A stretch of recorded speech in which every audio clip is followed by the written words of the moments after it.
예, 우리 옆사람과 인사하겠습니다. 주님의 이름으로 사랑합니다.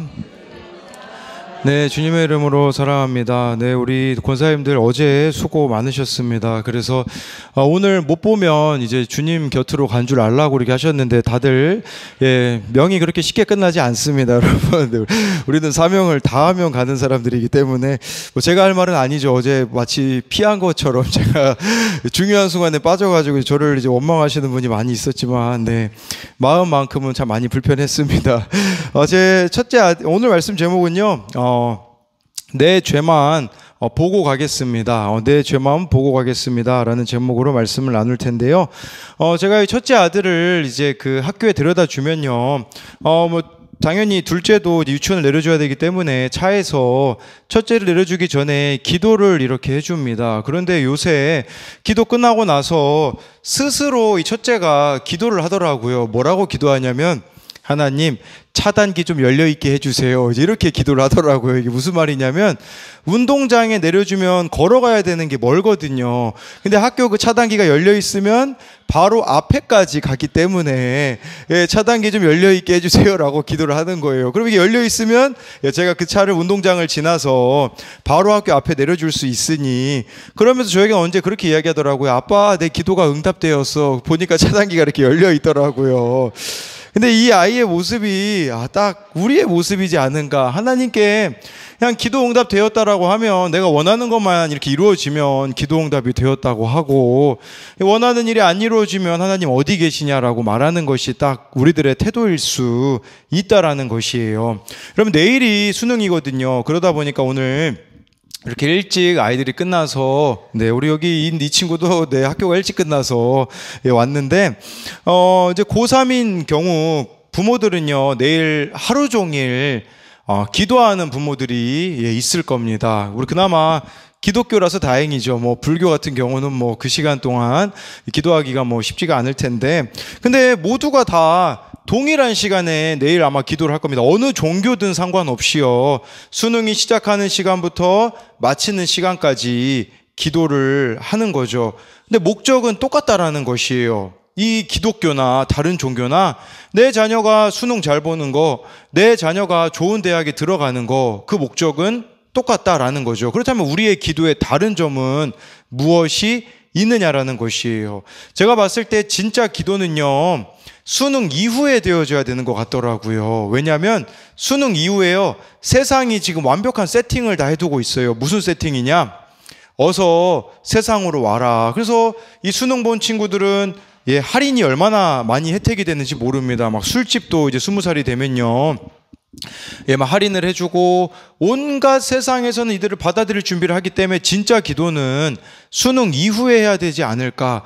내 자녀가 세상에 흘려 떠내려가지 않을 수 있도록 기도해야 되는 것이 우리의 목적이 되어야 되지 않을까라는 생각을 해보게 되었어요. 왜냐하면 수능은 잘 볼 수 있으나, 원하는 대학에 들어갈 수는 있으나 하나님을 떠난다면 그것이 무슨 소용이 있겠느냐라는 거죠.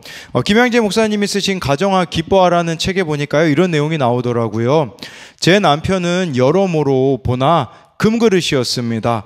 의사라는 번듯한 직업에 바람도 안 피우고 부모님께는 효도하는 매사에 성실하고 부지런한 사람이었습니다.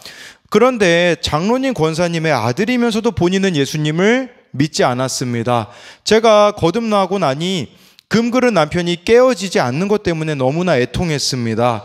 이렇게 기도했대요. 하나님, 저 사람이 저렇게 개미처럼 일만 하다가 지옥에 가면 어쩝니까? 인생이 허무한 것을 알게 해주세요. 병원이 망해도 좋습니다. 그렇게라도 남편이 주님을 만날 수 있다면 제 목숨을 거두어 가시더라도 남편을 구원해 주십시오. 그렇게 날마다 눈물로 기도할 수밖에 없었습니다. 이런 간증을 하면 듣기 싫어하는 사람이 많습니다. 어떻게 남편이 하는 일이 망하게 해달라고 기도를 할 수 있느냐? 꼭 그런 식으로 믿어야 되느냐 하면서 기분 나빠합니다. 그러나 하나님은 제 기도가 옳다는 것을 증명해 주셨습니다.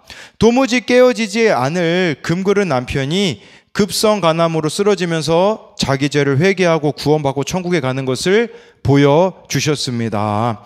많은 사람들이 교회 다니면서 편하고 풍족한 환경만을 원할 뿐 정작 구원은 장식물 정도로 여기는 사람들이 많습니다. 그러나 제가 남편의 성공보다, 남편을 통해 누리는 부요함과 안락함보다 오직 구원을 원했기 때문에 저의 간절한 기도에 응답해 주셨다고 생각합니다. 라고 이렇게 그 책에 나오더라고요. 제가 여러분들에게 이야기 드리고 싶은 것은요, 풍족한 환경, 풍족한 상황, 나를 풍족하게 해주는 사람들만 있다면 우리들에게 일어나는 문제가 있어요. 그것은 뭐냐면 구원을 장식물로만 여기게 된다라는 사실입니다. 오늘 말씀이 딱 그런 내용이에요. 가나안 땅 들어가면 풍족한 환경이 있을 것 같고, 풍족한 상황, 모든 것이 만사형통일 것 같거든요. 하나님께서는요, 이스라엘 백성들에게 땅이 어떻게 분배되는지를 가르쳐 주시는데 거기서 도피성에 대해서 말씀을 하세요. 도피성은요, 살인자가 가는 곳입니다. 물론 부지 중이라서 실수로 저지른 살인이지만 무슨 뜻이겠습니까? 가나안 땅, 살인이 일어나는 환경이다, 살인이 일어나는 상황이다 라는 것은 가나안 땅이 우리가 바라는 것과 다를 수 있다라는 거예요. 우리의 가정도 그렇지 않습니까? 행복하기만 하면 얼마나 좋겠습니까? 그런데 가정도 어찌 보면은 죽음의 장소일 수 있다라는 것이죠. 그 가운데서 저와 여러분들이 어떻게 회복되어질 수 있을지를 하나님께서는 가르쳐 주시는데요. 첫 번째로요, 내 죄만 보고 가는 사람은 예수님께로 피하는 자입니다. 우리 민수기 35장 13절 14절을 같이 읽도록 하겠습니다. 시작.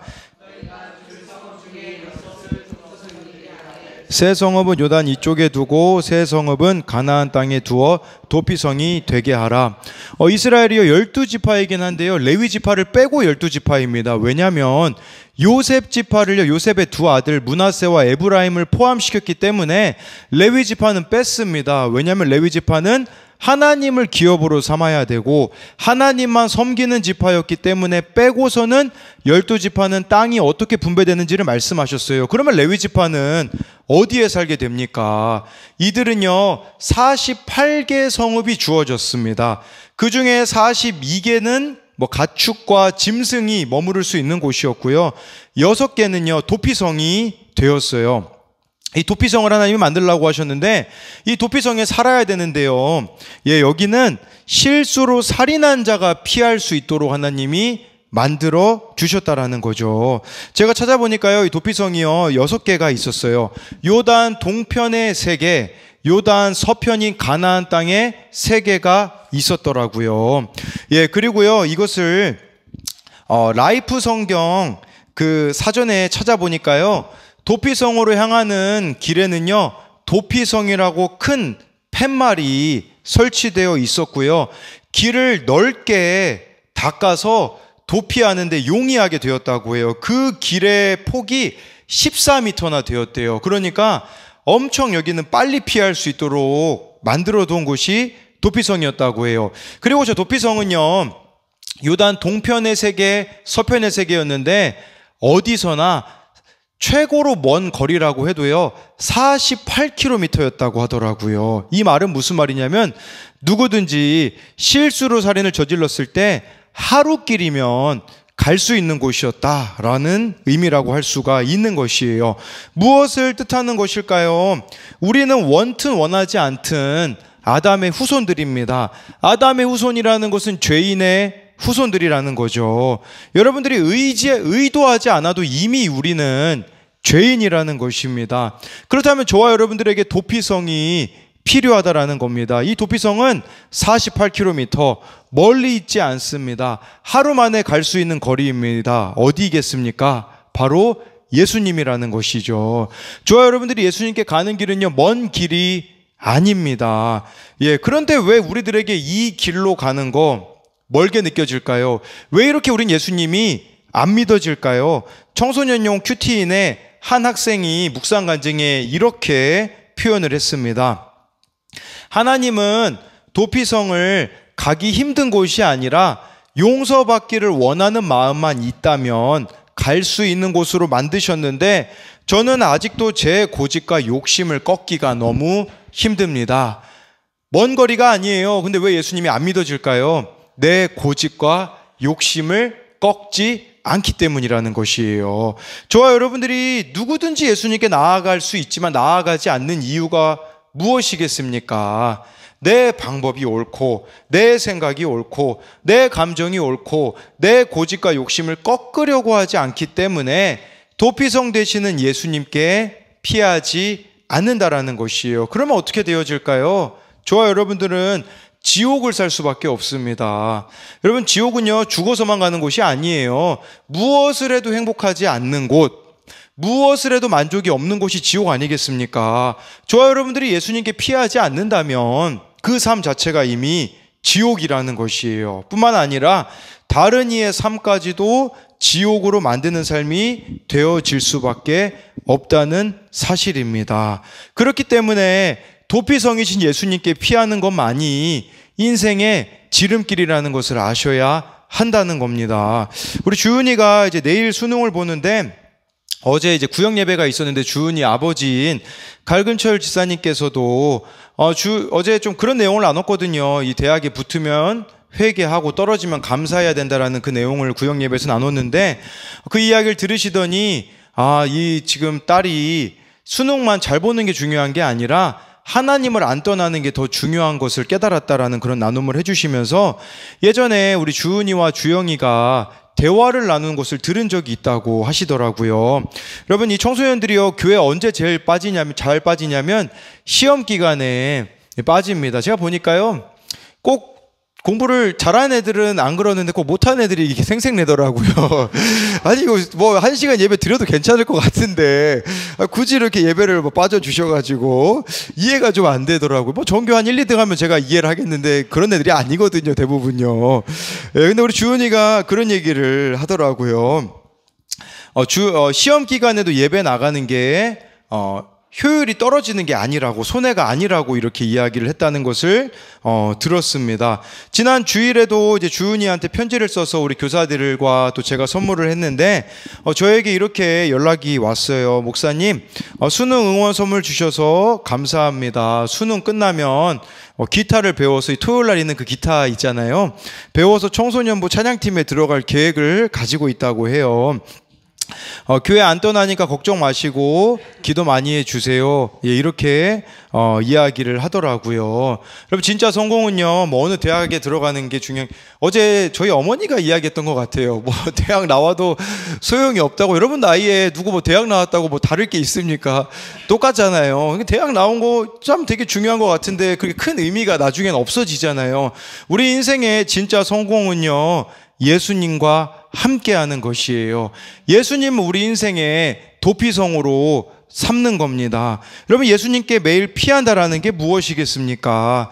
매일 큐티 말씀을 묵상하는 거예요. 매일 기도로 나아가는 겁니다. 그렇게 됨으로써 예수님이 내 삶의 주인이 되면 어떤 일이 벌어질까요? 예, 우리 항상 박종승 원사님이 하시는 말씀 있잖아요. 지금이 천국이라고 하시는 거. 네, 그거예요. 저와 여러분들이 진짜 말씀과 기도로 예수님과 함께하는 삶을 살면요, 그 자체가 이미 천국이라는 것이에요. 근데 문제는 우리가 예수님께 안 피하면 어디로 피할까요? 세상으로 피할 수밖에 없는데 그것은 회피라는 것을 아셔야 한다라는 겁니다. 그래서 이것에 대한 적용 질문으로는요, 예수님을 매일 필요로 합니까? 아니면 필요할 때만 찾고 있습니까? 내가 예수님께 온전히 피하지 못하게 만드는 것은 무엇입니까?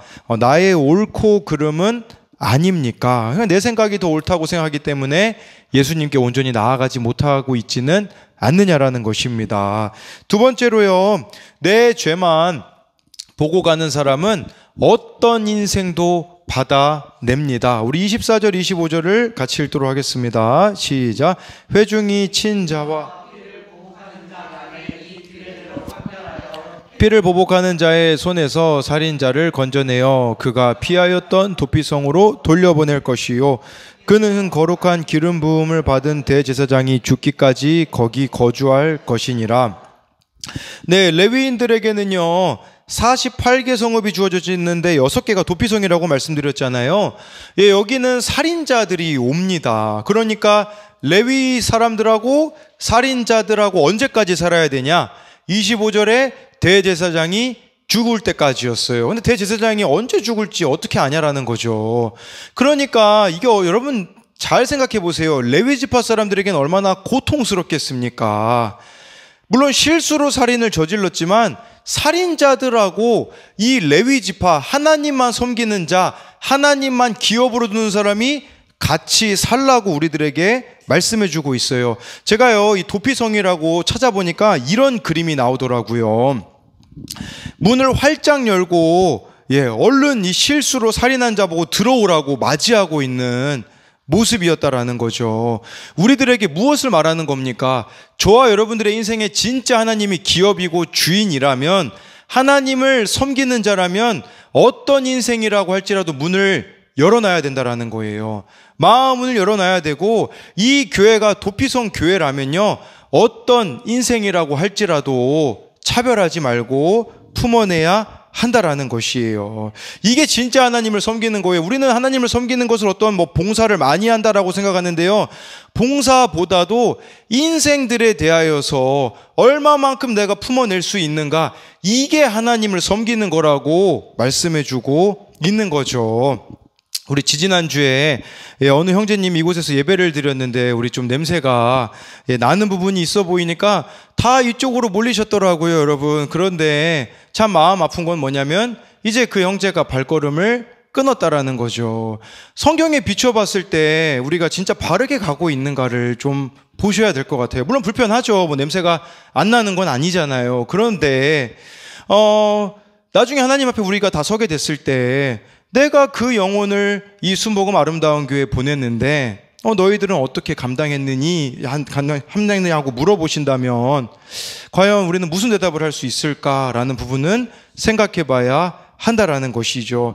우리 안에도 이런 차별이 이루어지지 않았는가 돌아봐야 한다라는 것이에요. 교회는 어떤 인생이라도 품어내야 하기 때문이라는 것이에요. 여러분, 이 부지 중에 실수로 살인을 저지른 사람들이라고 할지라도 이 사람들이 도피성에 왔을 때 어땠을까요?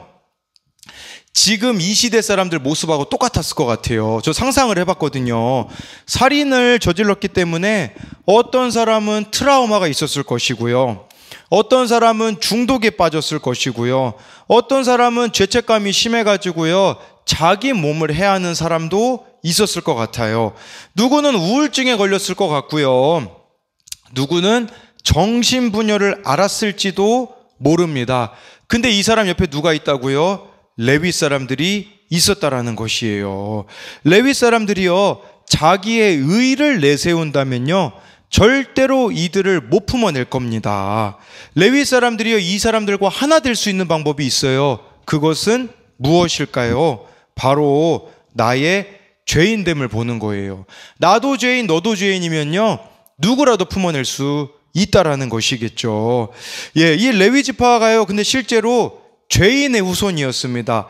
레위 지파기 때문에 레위의 후손이었거든요. 야곱의 셋째 아들 레위의 후손이었는데요, 이 야곱이 죽을 때 레위에게 이런 유언을 남깁니다. 창세기 49장 5절부터 7절입니다. 시작. 시므온과 레위는 형제요, 그들의 칼은 폭력의 도구로다. 내 호나 그들의 모의에 상관하지 말지어다. 내 영광아 그들의 집회에 참여하지 말지어다. 그들의 분노대로 사람을 죽이고 그들의 혈기대로 소의 발목 힘줄을 끊었음이로다. 그 노여움이 혹독하니 저주를 받을 것이요 분기가 맹렬하니 저주를 받을 것이라. 해서 나누며 이스라엘 중에서 흩으리로다. 시몬과 레위는요 아버지에게 저주를 받습니다. 왜 그러냐면 세겜 지역에서 여동생 디나가 이제 세겜 추장의 아들에게 강간을 당하거든요. 그러니 야곱이 가만히 있다가 아들들이 돌아왔을 때 이 이야기를 하자. 그래서 결혼시켜 달라고 해요. 세겜 그 추장이 와서 내 아들과 당신 딸을 결혼시켜 달라고 하는데 이 아들들이 잔머리를 써요. 할례 받으면, 이거 지금 포경수술이죠. 그러면 우리가 이렇게 이제 동생을 내주겠다고 하거든요. 거짓말이었습니다. 세겜 사람들이 다 할례 받을 때요, 이 시몬과 레위가 가가지고요 다 죽입니다. 살인자였어요. 레위 살인자였습니다. 이게 뭘 말하겠습니까? 레위 지파는요 그 시작부터 살인자였음을 안다면 이 살인자들이 왔을 때 품어내는 거 어렵지 않다라는 거예요. 근데 문제는 뭘까요? 우리는 망각을 해요. 어떤 망각을 하냐? 내가 죄인이 아니라는 망각을 하는 거죠.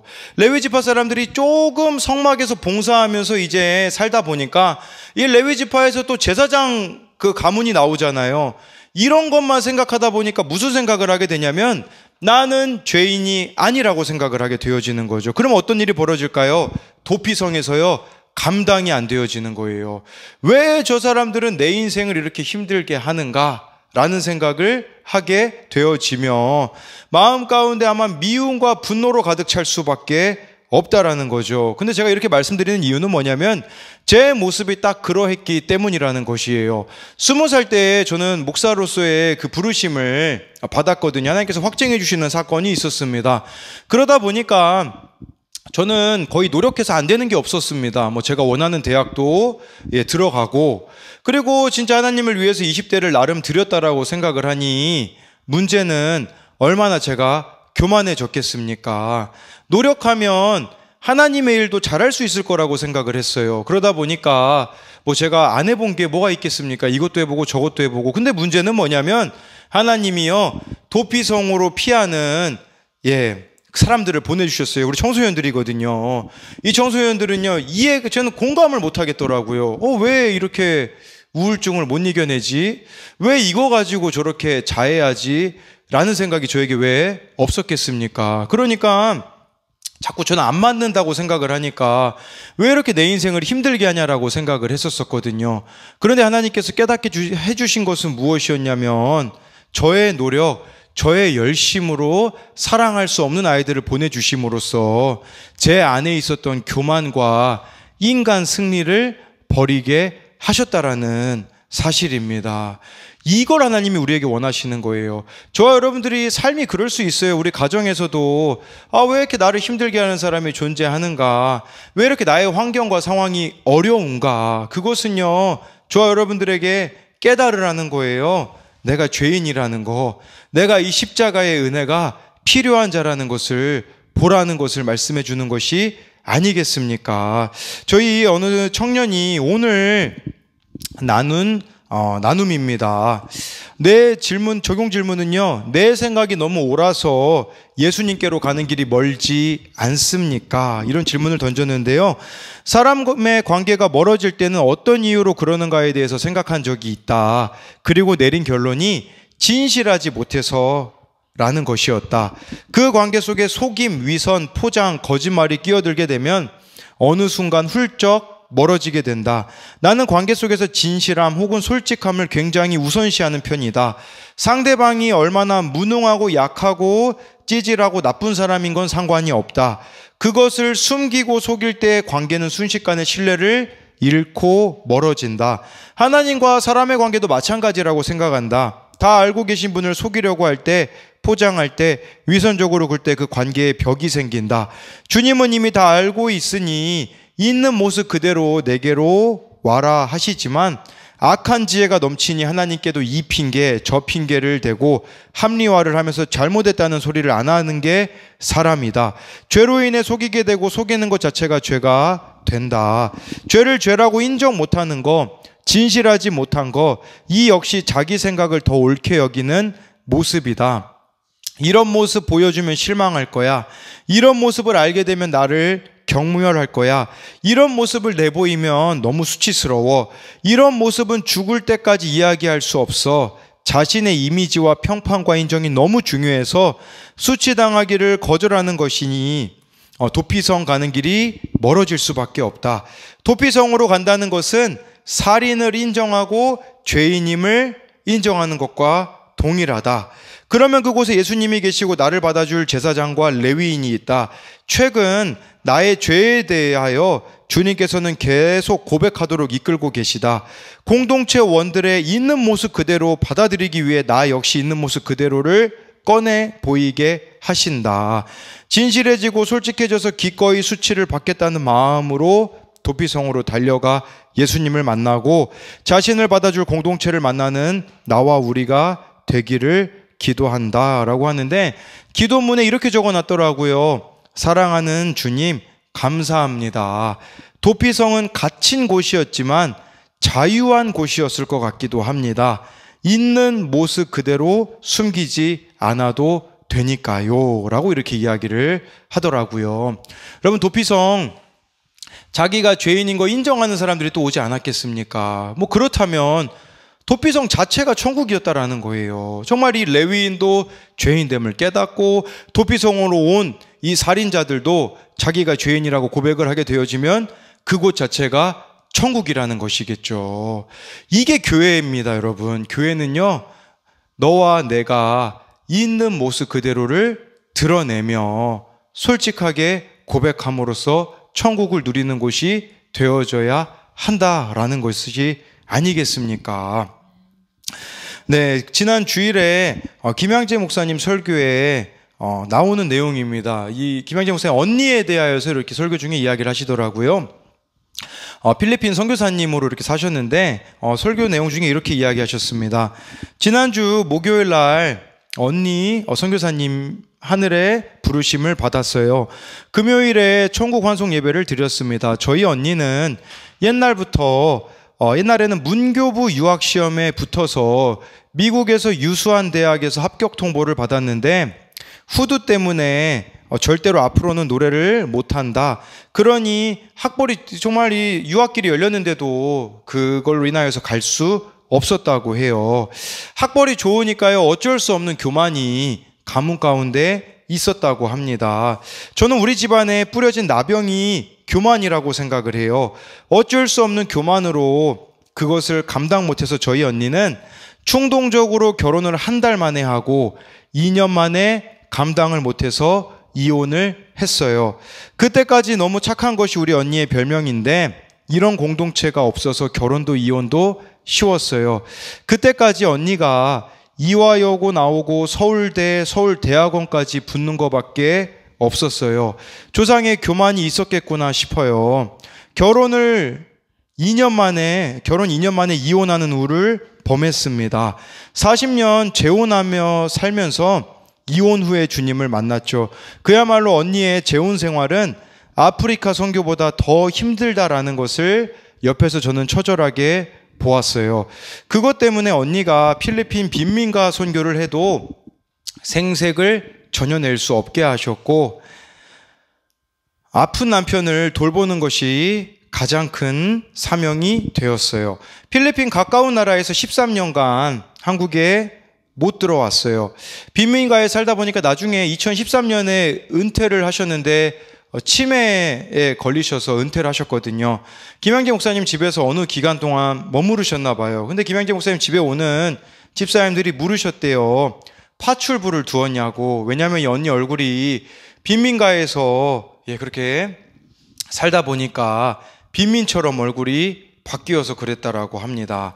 우리 언니는 국립합창단 단원이고 화려한 학창 시절을 보냈는데 이런 일들이 기다리고 있었어요. 왜냐하면 내 고난이 죄보다 약해서요.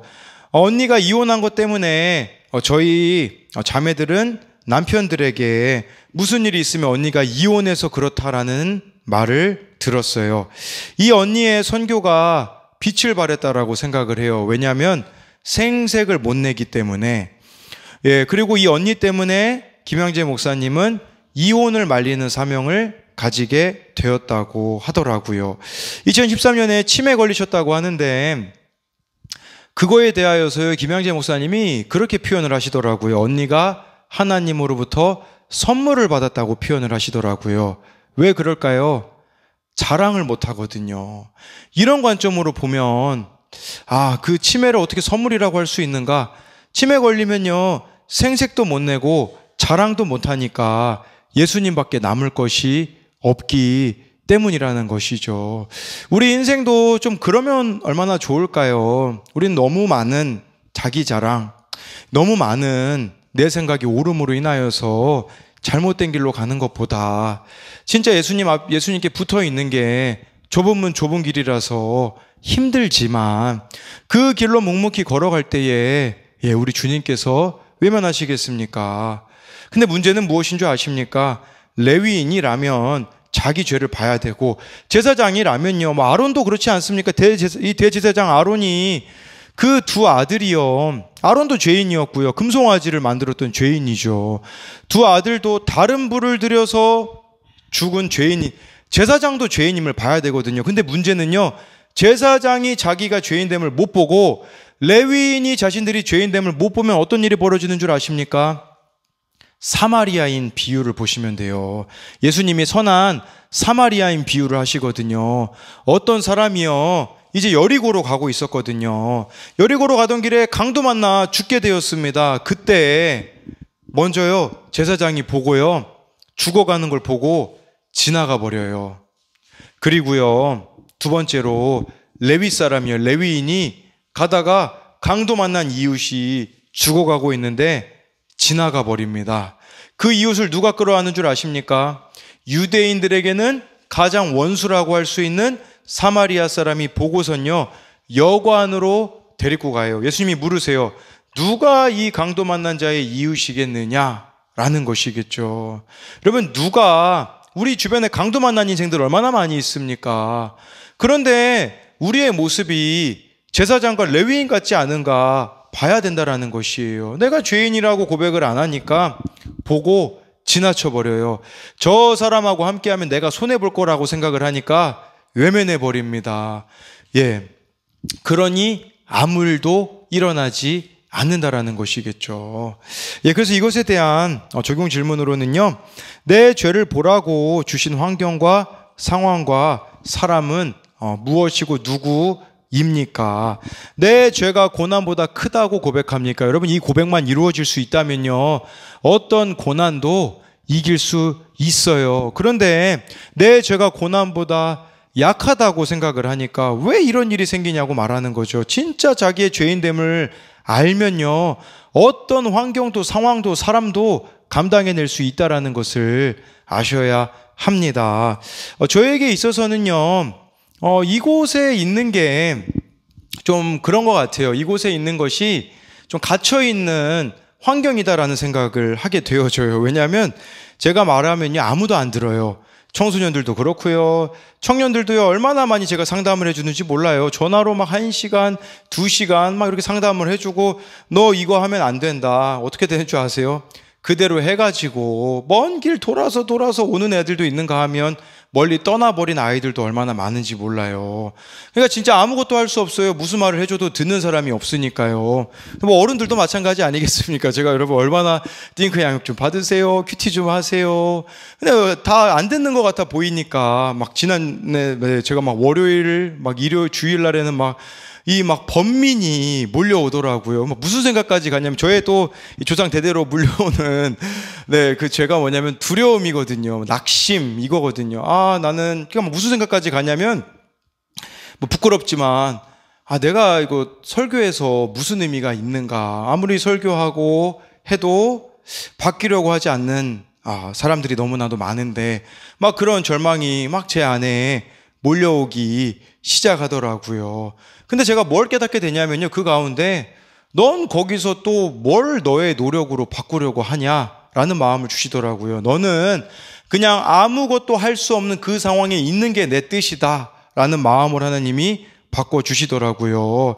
변하지 않는 사람들을 보면서 절망할 게 아니라 아무것도 없는, 아무것도 할 수 없는 그곳에서 나의 죄인됨을 고백하고 하나님 앞에 회개하며 그 자리를 지키라는 마음을 주시더라고요. 그러다 보니 제 죄가 보이더라고요. 저는 답만 내리려고 했어요. 이건 이게 이렇게 해서 잘못됐고 저건 저렇게 해서 잘못됐고, 근데 하나님이 원하시는 것은요, 그게 아니더라고요. 어떤 인생들에게 답을 내려주시는 게 하나님이 원하시는 게 아니라 그 인생을 위하여서 너는 무슨 십자가를 질 수 있느냐, 이거더라고요. 어느 청년이 우리 교회 공동체가 싫대요. 왜 싫으냐? 답만 내리기 때문이라고 하더라고요. 들을 말을 들은 거죠. 그때부터 진짜 고민이 시작되더라고요. 나는 저 청년을 위하여서 무엇을 할 수 있을까? 고민해 보니까요, 제가 그 청년을 차별하고 있더라고요. 차별하고 있다라는 게 깨달아지면서 저 청년을 위하여서 시간을 내줘야겠구나 라는 생각이 들어서 제가 다음 주에 이제 하굣길에 데리러 가기로 했거든요. 이 고민이 있으셔야 돼요. 답 내리지 마십시오. 답이 중요한 게 아니에요. 그 답까지 이 사람이 갈 때까지 나는 뭘 할 수 있냐라는 거죠. 십자가 지는 적용. 그걸 저와 여러분들이 감당하며 나아갈 때요, 하나님이 일하십니다. 이걸 믿으셨으면 좋겠어요. 내가 하려고 하니까 막연하고 두렵고 낙심이 몰려올 수밖에 없는 것이죠. 그러나 하나님께 맡길 때, 그때 저와 여러분들이 주어진 자리에서 할 수 있는 거 하시면 돼요. 뭐 할 수 있습니까? 말씀 보시고요, 기도하시고요, 그때그때마다 하나님께서 이끌어 가시는 것을 믿어야 한다라는 것이죠. 그러면 하나님이 여러분 살게 해주세요. 이걸 믿으셨으면 좋겠어요. 제가 이렇게 말씀드리는 것은 막 여러분들 보고 뭐 안 변화된다라는 그런 얘기를 드리는 게 아니라, 제가 괜찮아졌다라는 거예요. 안 변화돼도 괜찮구나, 내 죄만 보고 가면 하나님께서 변화시켜 주시겠구나라는 믿음이 생겼다라는 거죠. 여기 앞에 와 있는 우리 청소년들, 유일하게 남자이고 청소년이니까 눈에 띄지 않습니까? 매일 교회로 와요. 네. 어제는 제가 깜빡하고 문 열어주고 가는 걸 깜빡해가지고 40분 동안 교회 앞에 서 있었거든요. 네, 근데요, 이제 이 아이랑 매일 큐티합니다. 매일. 얘는 어쩔 수 없어요. 우리 교회 오면 너는 이 인터넷을 공짜로 사용하니까 무조건 나랑 큐티해야 된다. 그래가지고요, 하루에 막 30분, 40분씩 막 매일 큐티를 해요. 근데 어제 이 도피성에 대해서 나눴거든요. 근데 이 청소년 애가 갑자기 저한테 뜬금없이 고백을 하더라고요. 뭐라고 고백을 하냐면, 목사님이 제 인생의 도피성이에요. 그러니까 그 주일날, 월요일날 제가 고민했던 것들이 그냥 눈 녹듯이 다 싹 사라지더라고요. 아, 내가 아무것도 할 수 없기 때문에, 여러분, 제가 아무것도 할 수 없으니까 유익이 있더라고요. 뭔 줄 아세요? 아무것도 할 수 없으니까요, 아무것도 할 수 없는 인생을 사랑하게 되어지더라고요. 이게 하나님이 저에게 원하시는 모습이 아닌가 싶어요. 저는 막 저의 능력으로 막 제가 설교를 잘하고 막 말하는 게 다 이루어져가지고 막 다 이루어기를 원했지만, 하나님이 저에게 원하시는 것은 그냥 아무것도 할 수 없는 이 겸손한 환경에서 아무것도 할 수 없는 인생들을 끌어안으며 살아가기를 원하시는 그 하나님의 뜻을 발견하게 되었다라는 것이죠. 그럼 우리도 이런 생각이 있었으면 좋겠어요. 가정에서, 구역에서, 내 삶에서 아무것도 할 수 없는 한계 상황 가운데 도피성이신 예수님만을 바라보며 나아갈 때에 그 주님께서 일하실 것을 믿음으로 믿고 나아가는 저와 여러분들이 되었으면 좋겠습니다.